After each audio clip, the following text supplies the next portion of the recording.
प्यारे दोस्तों, कैसे हैं सभी आप लोग। मैं उम्मीद करता हूं आप सभी लोग स्वस्थ होंगे, मंगलमय होंगे। दोस्तों, इससे पहले हमने 5.2 एक्सरसाइज में 2 क्वेश्चन कर लिए थे। आज करने जा रहे हैं हम क्वेश्चन नंबर 3 और इसमें हम करेंगे मिसिंग टर्म को कैसे निकालना है। हमें एक आपको एपी दी होगी तो उसमें हमें मिसिंग टर्म को कैसे निकालना है ये आपको हम इस एक्सरसाइज में और क्वेश्चन नंबर 3 में देखने वाले हैं। चलिए स्टार्ट करते हैं क्वेश्चन नंबर 3 से। मुस्कुराते हुए चेहरे के साथ करते हैं क्वेश्चन नंबर 3 स्टार्ट। हाँ जी, क्वेश्चन नंबर 3 है आपका ये। फर्स्ट टर्म आपको दे दी है 2 और थर्ड टर्म दे दी है 26। आपको सेकंड टर्म निकालनी है मेरे प्यारे बच्चों। चलिए, ए की वैल्यू आपके पास आ गई है 2 और A3 की वैल्यू आ गई है आपके पास क्या, A3 की वैल्यू आपके पास आ गई 26। A3 को क्या लिख सकता हूं मैं, A प्लस 2D। हमने पिछली क्लास में सीखा था an का फॉर्मूला।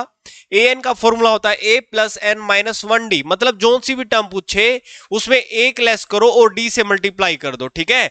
जैसे 3 पूछा था, a प्लस 3 से a कम 2 और d से मल्टीप्लाई कर दिया, that will be equal to 26। अब आगे होगा, a की वैल्यू हमें पता है 2 प्लस में 2 और d की वैल्यू हमें नहीं पता है तो d को ऐसे लिख लेंगे, ये हो गया आपका 26। 2d की वैल्यू आ गई आपकी 24 और d की वैल्यू आ गई है आपकी 12। d की वैल्यू 12 आई है प्लस में, तो हमें सेकंड टर्म निकालनी है ना। सेकंड टर्म होती है बच्चों a plus D. a plus D, 2 plus में d की वैल्यू है 12, तो यहां पे आ गया आपका 14। तो फर्स्ट पार्ट का क्वेश्चन नंबर 3 का आंसर अगर आपसे कोई पूछे तो मुझ भानी रट्टा मार के बता देंगे 14। रट्टा नहीं मारना मेरे प्यारे बच्चों, हम कंसेप्ट समझेंगे और आगे चलेंगे। क्वेश्चन नंबर 2 पे देखो, ए फर्स्ट, ये हो गया सेकंड और ये थर्ड और ये फोर्थ, ये टर्म हमें दे रखी है। तो हमें a2 की वैल्यू दे दी, a2 is equal to a plus D, that will be equal to 13। और ये a4 है तो मैं इसको सीधा लिख देता हूं, a4 को is equal to a plus 3d, that will be equal to 3। आपने चैप्टर नंबर 3 जो हमने किया था उसमें हमने पढ़ा था एक एलिमिनेशन मेथड। एलिमिनेशन मेथड पढ़ा था मेरे प्यारे बच्चों। तो एलिमिनेशन मेथड की हेल्प से ये 2 इक्वेशन आ गई, ये फर्स्ट इक्वेशन और ये है सेकंड इक्वेशन। यहां से हम a और d की वैल्यू निकाल लेंगे और पुट कर देंगे a और a3 की वैल्यू निकालने के लिए वैल्यूज को। चलिए देखते हैं, ये हमने माइनस, ये भी हो गया क्या माइनस और ये भी माइनस, ए प्लस से माइनस कट गया, ये आ गया आपका minus 2d, that will be equal to 10 और d की वैल्यू आ गई है आपकी माइनस का 5। d की वैल्यू -5, मतलब जो ये एपी है वो घट रहा है, घट रहा है एपी, ये -5 आ गया। तो a की वैल्यू क्या आ जाएगी, a plus D is equal to 13 दे रखा था, तो d की वैल्यू आ गई आपकी माइनस का 5 और ये हो गया 13। ए की वैल्यू आ गई आपकी क्या 18। ए की वैल्यू क्या आ गई मेरे प्यारे बच्चों, ए की वैल्यू आ गई 18 और 18 में से 5 गया 13 और 30 में से 5 गया, ये कितना आया 8। इतनी बात आपको समझ में आ रही है। 5 5 घटते हुए जा रहा है तो आपकी वैल्यू आ रही है। तो चलिए आगे देखते हैं अगला क्वेश्चन। देखो, इसमें 5 5 घट रहा था, आगे देखते हैं क्या घट रहा है। In the following AP, missing term निकालनी है। देखो थर्ड में ए दे दी, ए की वैल्यू दे दी और A4 की वैल्यू दे दी आपको। ए की वैल्यू कितनी दे दी 5 और A4 की वैल्यू दे दी आपको 9.5, ये हाफ है, 9.5 है। चलिए देखते हैं अब आगे। A4 को क्या लिख सकते हैं हम, a प्लस 3d लिख सकते हैं मेरे प्यारे बच्चों, और ये हो गया 9.5 और a की वैल्यू दे रखी है 5 प्लस में 3d, that will be equal to 9.5। 3d की वैल्यू आ गई आपकी 9.5 माइनस का 5, ये आ गया आपका 4.5 और d की वैल्यू आ गई है आपकी, डिवाइड कर देंगे तो ये आया आपका 1.5, प्लस का आया है तो इसका मतलब AP है वो बढ़ता बढ़ता जा रहा है। चलो अब जा रहा है ये 1.5, 5 में 1.5 जोड़ेंगे, ये हो गया आपका 6.5। कुछ बच्चे इसको लिख सकते हैं 6 1/2 और इसमें 1/2 जोड़ेंगे तो ये आ जाएगा आपका 8। ओके, हमने क्या जोड़ दिया, डी जोड़ दिया 1.5 1.5 करते करते हम एपी को बढ़ाते हुए चले गए। चलिए आपका पार्ट नंबर 3 यही होता है खत्म। चलिए अगला क्वेश्चन देखते हैं, क्वेश्चन नंबर 4।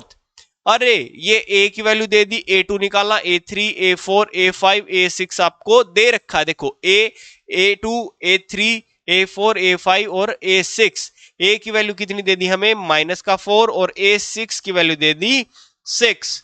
देखो एक चीज आपको यहीं से समझ में आ जानी चाहिए, आप डी बताएंगे मुझे यहीं से देख के कि डी आपका प्लस में आ गया माइनस में। देखो अगर आप यहीं से आइडिया लगा लोगे ना मेरे दोस्तों, तो आपको क्या होगा, अगर डी की वैल्यू आपकी मान लो बाय द वे माइनस आ जाते हो, आपको वहीं पता लग जाएगा कि नहीं यार हमारा तो क्वेश्चन गलत है। तो चलिए यहीं पे देख लेते हैं, डी की वैल्यू हमें पता लग गया कि प्लस में आनी चाहिए। अब देखते हैं a5 को हम लिख सकते हैं, अभी पढ़ के आए हैं, a प्लस 5d। a6 को क्या लिख सकते हैं, a plus 5d that will be equal to 6। a की वैल्यू माइनस का 4 प्लस में 5d that will be equal to 6। 5d ये उधर जाके प्लस का, ये -4 ये हो गया यहाँ पे आके 10। डी की वैल्यू आ गई 2। ये बढ़ते क्रम में जाएगा, 2 2 जोड़ दो, -4 में 2 जोड़ा आ गया -2। यहाँ पे आ गया आपका 0, ये हो गया 2, ये हो गया 4। ये आपकी एपी बन गई है, ये हमने मिसिंग टर्म निकाल दी है। अगर बड़ा क्वेश्चन आ जाए 3 नंबर का 4 नंबर का, पहली बात आएगा नहीं, ये वर्ड प्रॉब्लम में से आएगा। अगर आ भी जाता है तो हम क्या करेंगे, हमें सेकंड टर्म निकालनी है, आपको सीधा ऐसे नहीं लिख के आना है, सेकंड टर्म निकालनी है आपको। तो आप लिखेंगे a प्लस डी, ए की वैल्यू आपको -4, डी की वैल्यू 2, तो यहाँ पे ऐसे करके -2 आ गया। a3 की वैल्यू निकालनी होती है हमें, a प्लस ये हो गया आपका 2d। तो a की वैल्यू सभी को पता है -4 और d की वैल्यू पता है सबको 2, तो ये आ गया 0। ऐसे कर करके हम सभी वैल्यू, अगर बड़े ज्यादा मार्क्स का क्वेश्चन आ जाए तो ऐसे निकाल के आएंगे पेपर में, वरना हम सीधा मिसिंग टर्म लिख देंगे। समझ में आ रही है आप सभी को बात? चलिए अगला क्वेश्चन स्टार्ट करते हैं, लास्ट क्वेश्चन, इस थर्ड क्वेश्चन का लास्ट पार्ट करते हैं। देखिए अब A2 दे दिया आपको, देखो 1, देखो एक चीज हमें यहाँ पे तो A है, ये A2, A3, A4, A5 और ये A6। A2 की वैल्यू दे दी आपको 38 और A6 की वैल्यू दे दी आपको -22।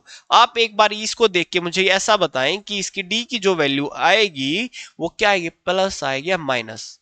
2 सेकंड का आपको टाइम देता हूं, सोच के जल्दी से बता दीजिए, 2 सेकंड का टाइम।